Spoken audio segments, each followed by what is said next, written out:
O Senado e a Câmara dos Deputados instalam neste mês a comissão mista que vai reunir em um só texto as principais propostas de reforma tributária no Congresso. Na realidade, são dois projetos centrais. Um, a proposta de emenda à Constituição, a PEC 45/2019, né, e que aguarda aparecer em comissão especial na Câmara, e a PEC 110, sugerida pelo presidente do Senado, Davi Alcolumbre, que está pronta para ser votada na Comissão de Constituição e Justiça. E a gente vai falar sobre esse tema, sobre a reforma tributária, com a Marilane Teixeira, economista, pesquisadora do Centro de Estudos Sindicais e Economia do Trabalho, CESIT, da Unicamp, e assessora sindical na área de Relações e Gênero. Olá, Marilane, bom dia. Olá, bom dia, tudo bem? Tudo certo. Bom, essas duas propostas, né, que a gente acabou de falar, tanto da Câmara quanto do Senado, né, Marilane, propõem exatamente a extinção, né, de diversos tributos, né, que incidem sobre bens e serviços e seriam substituídos por um só, né, sobre valor agregado. Agora, essas propostas, né, Marilane, estão longe aí praticamente de combater aí as desigualdades sociais no país, não é isso? E também não diminui o imposto sobre o consumo que atinge os mais pobres, não é isso, Marilane? É exatamente isso. O caráter regressista é uma marca essencial do sistema tributário brasileiro. Assim, ele, na comparação com vários países do mundo, nós temos uma das cargas tributárias mais perversas. E, contrariamente ao que se propaga, ela não é alta em relação ao PIB, ela é em torno de 32%, 33%, e isso praticamente não se alterou no governo Lula e Dilma. Vamos dizer, esse percentual ele já vem desde os anos 90 e muito distorcida, porque o peso dos impostos indiretos é muito alto, que são os impostos justamente que recaem sobre os produtos e serviços e que todas as pessoas, indistintamente da sua renda, ela pode receber um salário mínimo, ela pode receber 6 salários mínimos, ela vai pagar sobre os produtos que ela consome o mesmo percentual. Então, por exemplo, vamos pegar um exemplo muito simples, a carne e o percentual de tributos sobre o produto final é em torno de 17%. Então, qualquer pessoa com renda baixa ou com renda alta paga o mesmo tributo. Em compensação, e esse é um grande problema, porque a reforma não fala disso, ela fala em simplificação, ela não fala em combater as desigualdades, ela não fala em uma tributação mais justa, fazer justiça social, não. Ela quer simplificar, ela quer reunir os oito tributos que existem hoje no âmbito federal, municipal e estadual, transformar no máximo em dois, um de competência do Estado e outro de competência do Estado, no caso do governo federal, e outro de competência do Estado, mas não mexe nessa estrutura, que é o peso do impostos diretos do impostos indiretos, né? No caso nosso, do Brasil, 50% praticamente dos impostos é sobre o consumo. Então, a nossa luta é para que reduza a participação dos impostos indiretos sobre o conjunto da tributação e a gente possa fazer um debate de fato, sobre a incidência dos tributos sobre renda e patrimônio, que esse debate, por exemplo, não está colocado. Então, o que se quer aprovar é a simplificação e, em alguma medida, reduzir, inclusive, os impostos para as empresas, com esse velho discurso de que as empresas precisam destravar, as empresas precisam facilitar seus negócios, ampliar sua capacidade de investimento, e os tributos hoje são um empecilho para isso, né? Marilane, bom dia. Bom dia, querido. Hoje a gente começa a ter ali o processo de escolha do Partido Democrata, do presidenciável ali que vai enfrentar Donald Trump. E vendo as propostas dos principais concorrentes, a gente tem aí tanto no campo do Bernie Sanders e da Elizabeth Warren, que estão mais à esquerda, mas também, entre outros postulantes, o Joe Biden, o Michael Bloomberg, todos têm propostas de taxação dos mais ricos, incidindo sobre a renda dos milionários e sobre o patrimônio dos bilionários. E isso, inclusive, é uma demanda dos próprios bilionários, de parte dos bilionários dos Estados Unidos, né? O Bill Gates já se manifestou a esse respeito, pedindo uma taxação maior dos mais ricos. Por que isso não é pauta aqui no Brasil, nem entre essa elite econômico-financeira que a gente tem e nem também na classe política? Por que pouca gente fala de taxar os mais ricos aqui no Brasil, sendo que a nossa desigualdade e nossos índices, né, sociais, no caso, são bem piores que os dos Estados Unidos? Não, exatamente. Não, é isso mesmo. Nós temos uma dificuldade estrutural de enfrentar esse debate. Inclusive, ao longo da história, se for analisar, antes mesmo da Constituição de 88, nós tivemos uma redução do imposto de renda para os mais ricos, contrariamente depois à aprovação da própria Constituição de 88, que ampliou o papel do Estado em termos de políticas sociais, sem discutir de forma concreta como fazer frente a essa ampliação das políticas públicas. Então, de fato, isso é um problema central.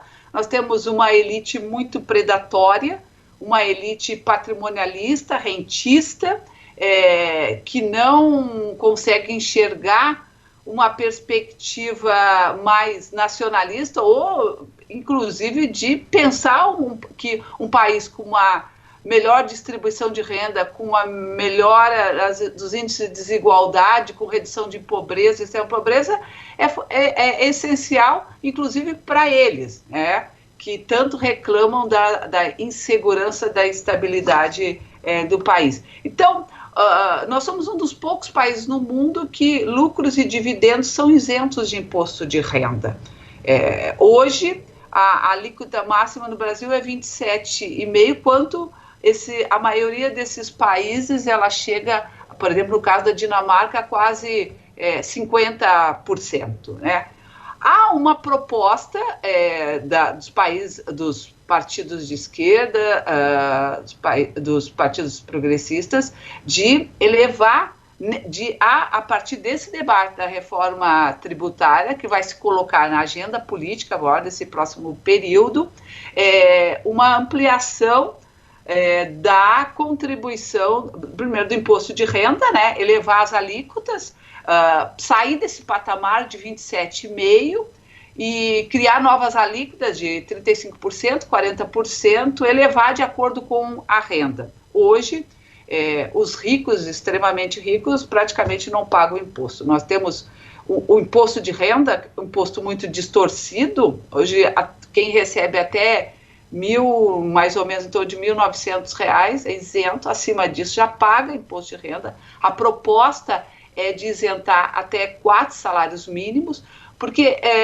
inclusive, do ponto de vista da intensificação do mercado de consumo, de ampliação do mercado de consumo, essa é uma excelente medida, porque se você isenta as pessoas que recebem até mais ou menos R$4.500 do imposto de renda, isso retorna para a economia na forma de consumo. E isso, inclusive, pode ser absorvido pela uma parcela da sociedade, pelos setores industriais, pelos setores comerciais, que vão ter as suas vendas, os seus produtos incrementados. Diferente de quando você isenta, por exemplo, as faixas maiores, os mais ricos, do pagamento de imposto, isso não retorna para a sociedade necessariamente.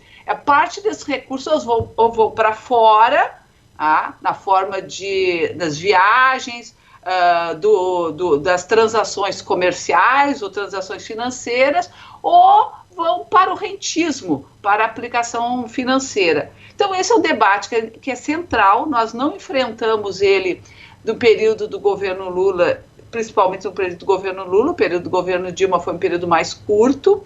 ele precisa voltar, ele precisa, inclusive, chegar na sociedade. As pessoas não têm ideia do que elas têm uma noção de que pagam muitos impostos, mas como os impostos indiretos eles estão embutidos nos produtos e nos serviços, que é o caso do imposto, o ICMS, o próprio IPI, elas não têm noção de que cada produto, cada serviço que elas adquirem tem uma quantidade de imposto muito grande, elas até sabem disso, mas elas atribuem isso como ineficiência do governo, que arrecada muito e gasta mal, quando na verdade o que nós temos é um sistema extremamente distorcido e que essa carga tributária sobre os impostos diretos, ela podia ser muito mais atenuada, minimizada e ampliada justamente para os impostos diretos, é onde de fato está os conflitos distributivos e aonde está, sem dúvida nenhuma, a maior polêmica, mas nós temos que enfrentar.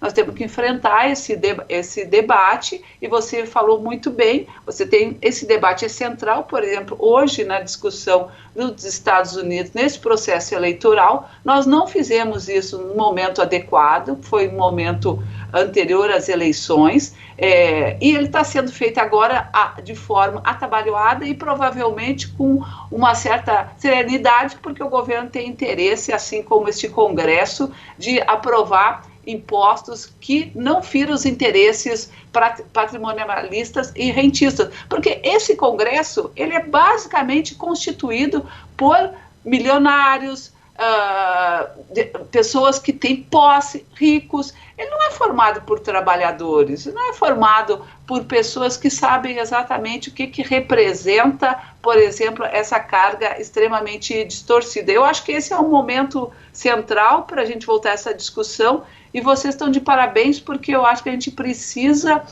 provocar esse debate na sociedade e fazer com que essa elite predatória se posicione em relação a esse tema. Elite predatória, né, Marilane, que também sonega e também tem muitas isenções fiscais, não é isso?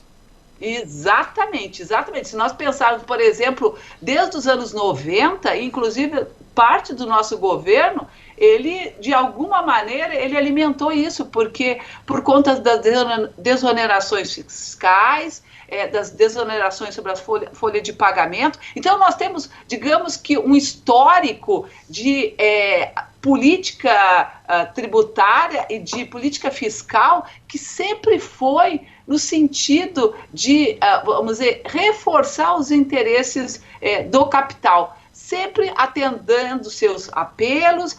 As desonerações que foram feitas no governo Dilma são um escândalo. Se pensar que o objetivo delas era de gerar empregos e que não geraram emprego, mais de 55 setores econômicos foram favorecidos em relação à tributação, os tributos sobre a folha de pagamento. E isso não é uma característica desse último período, isso vem desde os anos 90, com Fernando Henrique Cardoso, que também promoveu esse tipo de política. Esses setores sempre atuaram sobre o Estado, no sentido de receber suas benesses, com a justificativa de que isso representaria mais investimentos para ampliar a produção, e na verdade nada disso aconteceu. Mas o que me parece assim, o maior escândalo é o fato de que no Brasil não se tem tributo sobre renda e patrimônio. Então, ou seja, o capital ele pode circular livremente. Então, qual é, inclusive pensando do ponto de vista dos empresários, desses segmentos econômicos, por que eu vou aplicar na atividade produtiva, por que eu vou gerar empregos, pagar impostos? Eu posso simplesmente pegar parte desses recursos e simplesmente comprar patrimônio ou aplicar no sistema financeiro. Então, o próprio sistema, ele contribui para que parte desses recursos que poderiam ir para a produção, eles vão justamente para a circulação financeira e saem do circuito produtivo. Então, eu acho que esse é um bom momento para que a gente possa enfrentar esse tema. Agora, claro, a gente precisa que a sociedade entenda e a sociedade participe desse processo para que ela pressione, né? E isso não é um processo fácil, porque a grande mídia, ela está totalmente comprometida com esse discurso de que o Brasil é um país com uma carga tributária muito elevada e que, portanto, é essencial que simplifique o sistema para que os setores produtivos, os setores econômicos possam atuar de forma livre. E é uma falácia, né? Porque é isso, nós temos uma das cargas tributárias menores na comparação com países desenvolvidos, e quando a gente compara com os países da América Latina, sim, ela é um pouco mais elevada, mas ela tem uma particularidade, porque nós sustentamos um sistema de seguridade social. Então, ou seja, nós temos uma carga tributária em torno de 32%, 33%, que sustenta o sistema de seguridade social, que incorpora dentro do sistema de seguridade social, enquanto que os países desenvolvidos, isso corresponde a 45%, 55%, a quase 60%. Então, se nós comparar de fato, se nós queremos um padrão Dinamarca, se nós queremos um padrão Holanda, se nós queremos um padrão Finlândia, nós também temos que ter os setores empresariais, setores econômicos também têm que dar a sua parte. Então, nós teríamos que, na verdade, era elevar a tributação e não reduzir a tributação como é o desejo e a vontade deles, né? E tem um aspecto que você tocou, Marilane, a questão do imposto sobre patrimônio, que a gente sabe que aqui no Brasil a maior parte das famílias que são milionárias o são por conta de herança, né? Muito se fala de meritocracia, mas aqui de fato o mérito é você nascer na família certa, porque se você nascer na família certa, você consegue herdar e esse patrimônio não é tributado. O Brasil tem um dos menores tributos sobre herança do mundo e não só nisso, né? Então, para ilustrar para as pessoas, eu queria que você falasse a respeito de como é lá fora e como é aqui justamente essa questão da tributação sobre o patrimônio. Isso, aqui no Brasil ela chega no máximo a 8%. A maior parte dos países é entre 25% e 40%. Inclusive, isso é um elemento para exatamente desestimular a transferência de herança. Para que você, de fato, porque é um elemento, inclusive, de combate às desigualdades. A gente perpetua as desigualdades, as chances, as oportunidades, muito em função justamente disso, né? Então, vamos pensar do ponto de vista do discurso, o discurso capitalista, o discurso da meritocracia, ele, a rigor, teoricamente, ele não pode combinar com o discurso de transferência de patrimônio, né? Porque, afinal de contas, as pessoas conquistam melhores posições, empregos melhores e um melhor posicionamento na sociedade por méritos próprios. Ela estudou, ela se esforçou. Então, que esforço tem uma geração inteira que recebe de mãos beijadas da família uma herança e que ela pode viver duas, três gerações e não vai conseguir gastar tudo que tem. Então, infelizmente, o nosso imposto sobre herança no Brasil, ele de fato estimula que se forme uma geração, que se constitua uma geração ou gerações inteiras que nunca vão precisar se preocupar em ganhar um centavo, porque tem assegurado o seu futuro.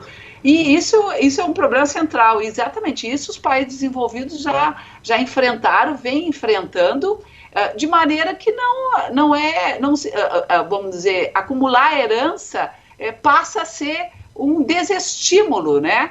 Porque a maior parte disso vai ser, de fato, o Estado vai transformar isso em imposto e vai devolver isso para a sociedade de forma igualitária, né? Isso é uma boa política, inclusive, de distribuição de renda e, principalmente, de combate às desigualdades. Então, espero que a gente possa também incluir esse debate na reforma tributária e, com isso, conseguir fazer com que essa parcela, então, da sociedade hoje que vive unicamente, basicamente, de herança, possa saber o que é trabalhar e viver do seu salário e viver da sua renda, porque isso talvez ajude a mostrar o quanto é importante ter uma política de justiça social, né? Uma política equitativa.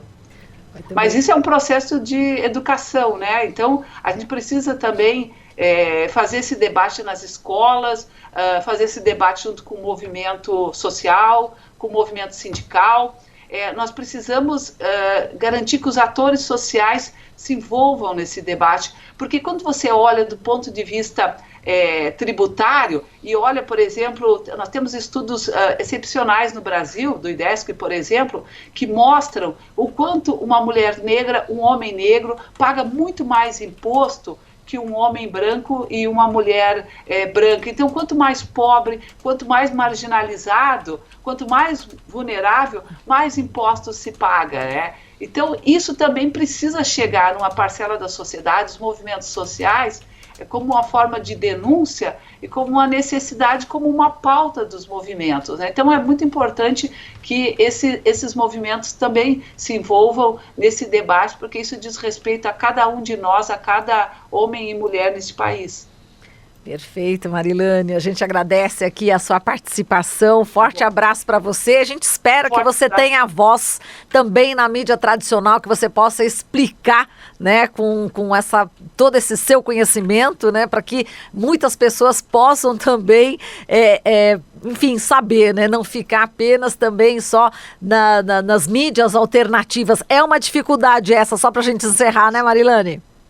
Exatamente, exatamente. Vocês têm um papel muito importante, assim, e eu fico muito feliz, eu queria cumprimentá-los, porque e percebo, assim, que a audiência vem crescendo muito. Eu saio muitas vezes do programa de vocês e começo a encontrar as pessoas que me cumprimentam. Te escutei hoje de manhã. Olha. Ótimo. Então, assim, isso tem crescido muito, viu?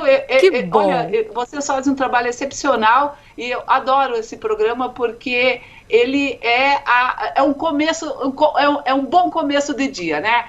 Você escutar as coisas. Eu estava escutando o programa agora, a entrevista anterior, e eu falei, gente, como era importante se a gente pudesse fazer esse debate que o especialista estava falando em relação a esse tema na China com o conjunto da sociedade, porque como as informações chegam de forma distorcida, seletivas, e as pessoas não conseguem ter a dimensão exata do que representa cada uma dessas questões que são postas hoje pela grande mídia, e como faz falta a gente ter uma mídia social, uma mídia verdadeira, honesta e que fala os fatos de forma real e de forma correta, né? Então, parabéns para vocês, viu? Eu estou muito feliz de participar de vocês. Para mim é uma honra estar com vocês e participar do programa de vocês. Nós é que te agradecemos, a honra é nossa, Marilane, estar com você sempre. Um grande abraço para você, viu? Obrigada pelas suas lindas palavras. Até mais. Obrigada. Tchau. Tchau, tchau. Falamos aqui com a